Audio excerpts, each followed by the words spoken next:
como Israel ajudou na manutenção de ditaduras na América Latina. Muito se fala sobre o papel que Israel desempenhou na desestabilização do Oriente Médio desde os anos 1940, com a Nakba e posteriormente com a Guerra dos Seis Dias, a participação na Guerra Civil Libanesa e atuações posteriores. Todavia, é preciso lembrar também do papel de Israel no fortalecimento de governos e regimes autoritários sanguinários na América Latina. A família Somoza governou a Nicarágua de forma autoritária desde os anos 1930, tendo relações com os sionistas desde antes da fundação de Israel, em 1948. Segundo os professores Margot Gutierrez e Milton Jamil, do The Middle East Research and Information Project, a relação da Nicarágua com Israel era anterior à fundação do Estado sionista. Anastácio Somoza Garcia forneceu aos agentes do percussor do exército israelense, o Haganah, as coberturas diplomáticas necessárias para a compra de armas na Europa. Este favor desempenhou, sem dúvidas, algum papel no fornecimento de equipamento militar por Israel ao regime de Somoza, a partir de meados da década de 1950.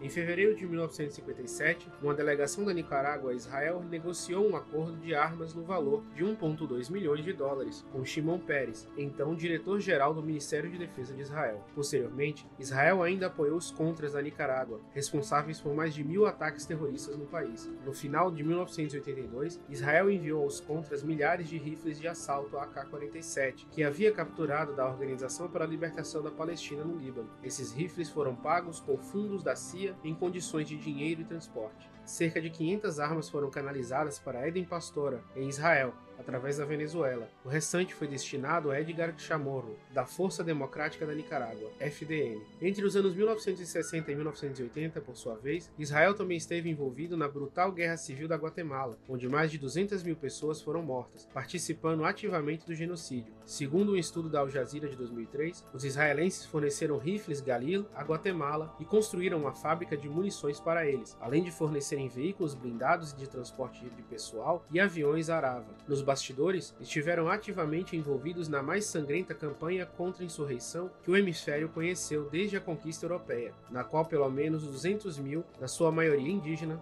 foram mortos. Tal como na ocupação original da Palestina por Israel, várias aldeias inteiras de indígenas guatemaltecos foram arrasadas e 1 milhão de pessoas foram deslocadas. A guerrilha é o peixe, as pessoas são o mar. Se não conseguimos pescar, teremos de drenar o mar, disse o presidente da Guatemala, Rios Montt, em 1982. Nos anos 1970, ainda na América Central, Israel forneceu abertamente à ditadura do general Osvaldo López Arellano, em Honduras, tecnologia militar e armamento americano, afrontando inclusive a própria lei dos Estados Unidos. Segundo os professores Margot Gutierrez e Milton Jamil, do The Middle East Research and Information Project, a venda por Israel de 12 caças interceptadores da Salt Super Mystery, reformados para Honduras no início de janeiro de 1977, deu àquele país os primeiros bombardeiros supersônicos da América Central. Ao não informar ao Departamento de Estado de que os da Salt tinham sido equipados com motores Pratt e Whitney, fabricados nos Estados Unidos, Israel violou as leis dos Estados Unidos que proíbem transferências de equipamento militar dos Estados Unidos para países terceiros. O assunto foi resolvido com pouco alarde. O então secretário de Estado dos Estados Unidos, Henry Kissinger, aceitou a explicação israelense de que tudo tinha sido um mal-entendido honesto. Além dos caças, Honduras comprou de Israel 3 aviões de transporte Arava, um jato West Wind,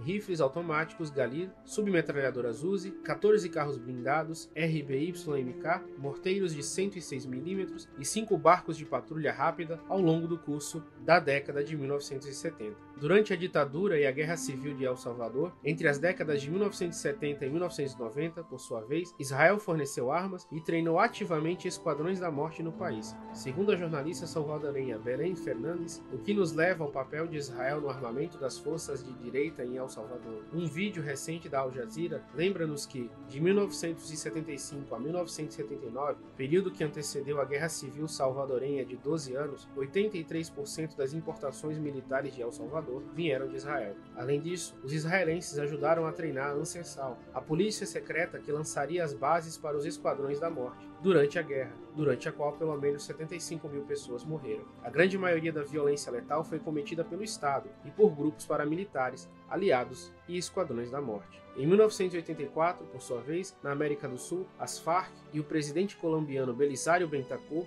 filmaram um acordo de paz, visando frear a violência, os Acuerdos de la Uribe. Todavia, a violência foi posteriormente retomada com a participação direta de Rafael Eitan, ex-comandante israelense, Segundo o jornalista colombiano Luca de la Cola, na revista Jacobin, em agosto de 1986, pouco depois da sua eleição, o presidente Vigílio Barco Vargas contratou secretamente Rafael Eitan, agente do Mossad, que se tornou mercenário, como conselheiro não oficial de segurança nacional. Eitan foi encarregado de estabelecer um plano para erradicar as Farc, apesar do acordo de paz existente e negociado por Bentancur, tal como argumentado pelo jornalista Dan Cohen. A experiência de Eitan em travar guerras contra a população camponesa palestina fez dele o homem perfeito para o trabalho. Após uma viagem secreta por todo o país financiada por Barco, Eitan informou o presidente sobre como erradicar a guerrilha. A sua recomendação era simples: eliminar os membros da União Patriótica. O veterano agente da Mossad ofereceu-se para realizar o extermínio do partido em troca de um segundo contrato, o primeiro dos quais foi avaliado em quase $1 milhão,